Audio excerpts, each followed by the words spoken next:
Fíjate que es interesante porque la defensa de Genaro García Luna confía sobre todo en derrumbar la credibilidad, dinamitar la credibilidad de la acusación de la fiscalía, pero la defensa cree que entre los cuerpos de inteligencia, entre periodistas, hay flaca memoria, y claro que no hay flaca memoria. Te voy a poner un ejemplo. En el testimonio de hoy, como tú señalabas bien, el Grande reveló, dice cómo,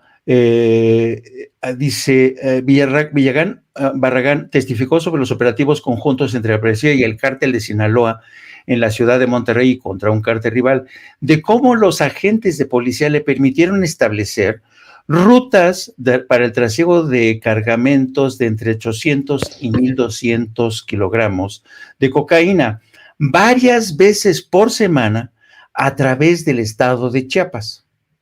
Esto es muy interesante y es clave para entender qué es lo que estaba ocurriendo y por qué ellos confían en que los periodistas no tenemos memoria. Bueno, en aquel entonces, estamos hablando aproximadamente del año 2010-2011, en una comparecencia del que era el general del Comando Sur y el Norte, el entonces responsable, los dos responsables del Comando Norte y Sur de los Ejércitos de Estados Unidos, advirtieron en una audiencia celebrada el 5 de abril del 2011, para ser exacto.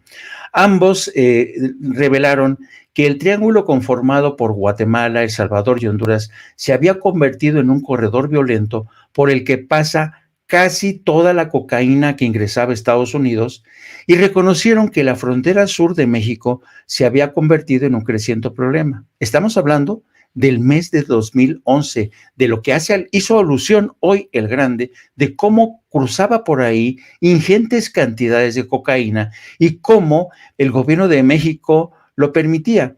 Pero fíjate bien, cuando los senadores le preguntan a los dos miembros del Comando Norte y Sur por qué estaba pasando esto, por qué estaba cruzando tanta droga, fíjate lo que le dijeron los miembros del Comando Norte y Sur, y dijeron: la frontera de sur de México es un lugar muy complejo, mucho más complejo de lo que anticipábamos, reconoció en aquel entonces James Wingfield, al asegurar que México ya trabajaba junto con México, Belice y Guatemala para hacer frente a una situación que se había tornado preocupante, pero que el gobierno mexicano, fíjate bien el pretexto que puso de México, bajo la presidencia de Calderón, dijo que esa frontera no la habían podido controlar, y que el problema es que ellos estaban concentrados en el norte. ¿Te acuerdas cuando Ciudad Juárez, con todo esto, la batalla en el norte? Felipe Calderón puso como pretexto esa batalla en el norte para descuidar el sur. Ese sur por el que cruzaban ya toneladas de droga que supervisaba el Grande. Entonces, dicen los jefes del Comando Norte y Sur que consultaban con los militares mexicanos. Les preguntaron a generales qué pasa. Y esta es la respuesta que dieron, quiero decir, los dos jefes del Comando Norte respondieron esto. Nos han dicho que lo van a resolver, pero que en el momento es un poco difícil hacerlo. Dice, y la última cosa que ellos, nuestros aliados militares en México, quieren hacer es abrir otro frente en el sur, mientras siguen tratando de controlar el desafío que tienen en el norte. Ese es el pretexto que le dieron los generales, el ejército mexicano a los dos comandantes del Comando Norte y Sur. No podemos controlar la frontera sur porque estamos muy concentrados y no queremos vernos a nosotros mismos entrampados en un doble frente.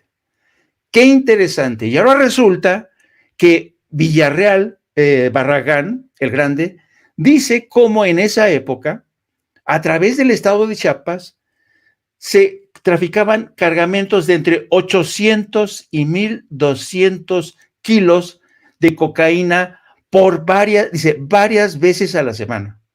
Es un poco sospechoso, ¿no, Vicente?